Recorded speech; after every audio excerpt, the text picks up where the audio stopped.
సందర్భం వచ్చింది కాబట్టి అడుగుతున్నాను సార్. ఇండస్ట్రీలో మీరు ఎంతో మంచి మంచి స్క్రిప్ట్స్ ఇచ్చారు. పెద్ద సినిమాలే కాదు, ఈవెన్ చిన్న సినిమాలు కూడా మీరు చేశారు.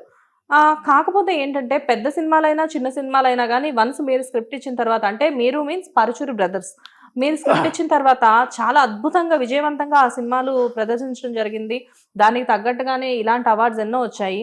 కాకపోతే ఏంటంటే ఇప్పుడున్న ప్రస్తుతం పరిస్థితుల్లో చిన్న సినిమాలు అనేవి ఇంత విజయవంతంగా ఆడట్లేదు. దానికి కారణం ఏంటంటారు?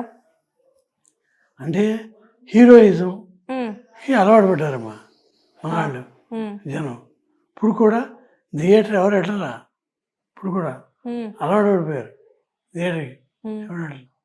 ఎందుకంటే హీరో అంటే ఇప్పుడు చిరంజీవి గారు అనుకోండి, ఆయన మెగాస్టార్, ఆయన అంటే లైకింగ్ ఉంటుంది, చూస్తారు. అట్లా మహేష్ బాబు, వాళ్ళందరూ వాళ్ళంటే తర్వాత మా ప్రభాస్ చిత్రం ఏంటంటే చాలామంది హీరోలకి ఫస్ట్ సినిమాలు మేము రాజు. అవును. అండ్ అదే సార్, ఇండస్ట్రీలో ఇటు ప్రభాస్ గారికి కానివ్వండి, లేకపోతే రామ్ చరణ్ గారికి కానివ్వండి, అండ్ ఎంతో మందికి మీ చేతులతో మీరు మహేష్ బాబు గారు రాజకుమారుడు, అసలు ఇండస్ట్రీ హిట్స్ అన్ని కూడా అద్భుతాలు అనమాట అన్ని. అంటే స్క్రిప్ట్ ఇచ్చారు, వాళ్ళని ఆశీర్వదించారు, ఇప్పుడు పెద్ద టాప్ పొజిషన్ లో వాళ్ళు ఉన్నారు. అండ్ ఎప్పుడైనా మీరు వాళ్ళ సినిమాలు చూస్తూ ఉంటారా ఇప్పటికీ కూడా? చూస్తున్నారా?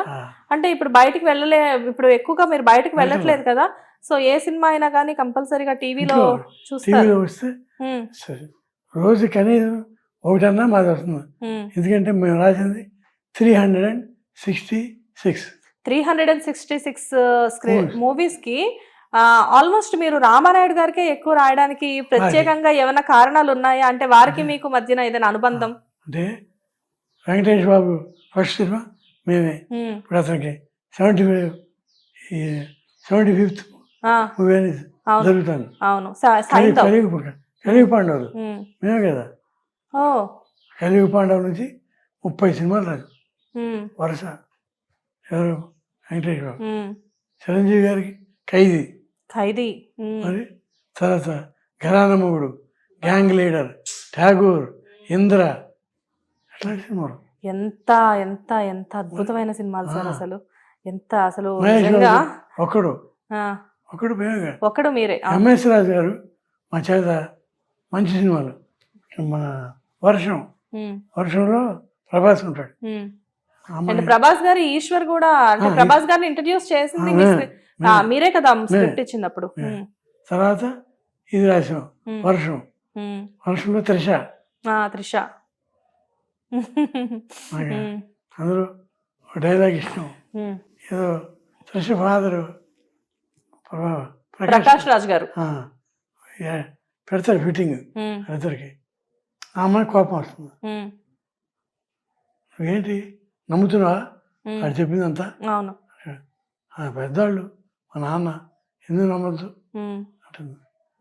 అయితే నమ్మకం ఉన్న చోట ప్రేమ ఉంటుంది, ప్రేమ లేని చోట నేను ఉండలేను వెళ్ళిపోతాడు. బా అవును, వాళ్ళిద్దరికి బ్రేకప్ అయ్యే సీన్ అది, ఇంటర్వెల్ బ్యాంగ్ కదా. అవును, ఎంత గొప్ప అంటే సింపుల్గా ఉంటుంది, ఏం పెద్ద కవిత్వం ఉండదు, సింపుల్గా ఉంటుంది. కవిత్వం గురించి వచ్చింది కాబట్టి ఒక చిన్న మాట, మీరు పాటలు కూడా రాశారు కదా,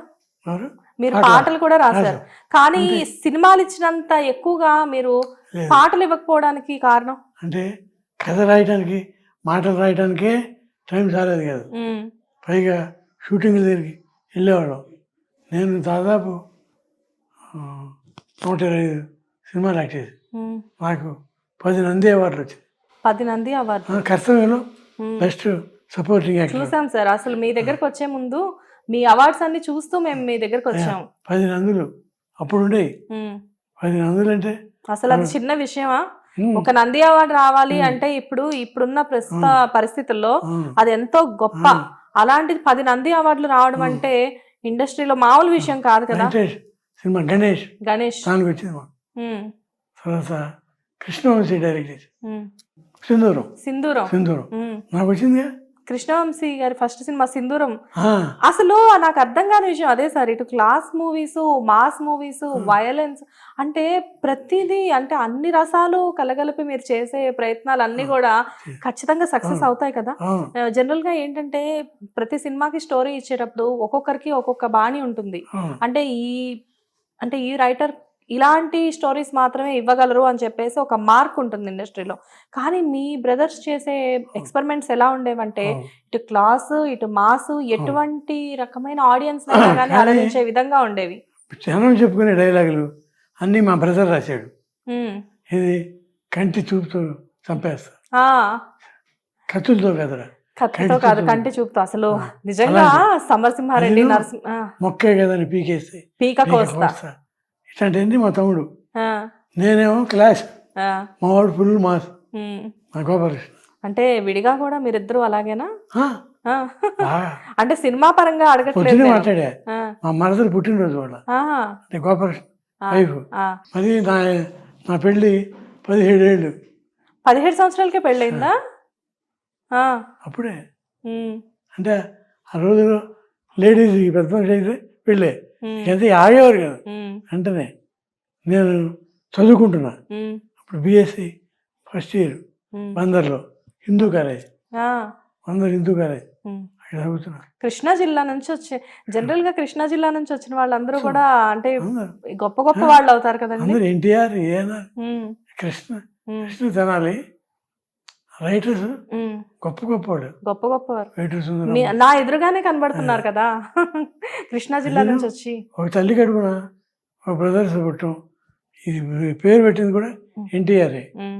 అవును, మీ ఇద్దరికి నామకరణం పరచూరి బ్రదర్స్ అని. అసలు అది ఏ సందర్భంలో జరిగింది సార్? అది అనురాగ దేవత, ఉమ్, అనురాగ దేవతకి ఫస్ట్ సినిమా అది. ఉమ్, అది రీమేక్ ఏదో హిందీకి, ఉమ్. శ్రీదేవి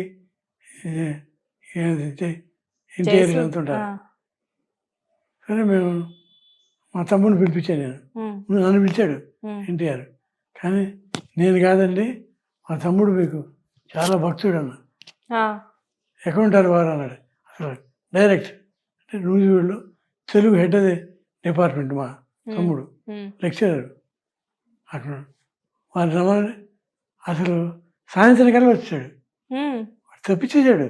ఉమ్, అసలు కన్నదమ్ములు ఆయనకి అంత ప్రేమని నాకు తెలియదు అప్పటిదాకా.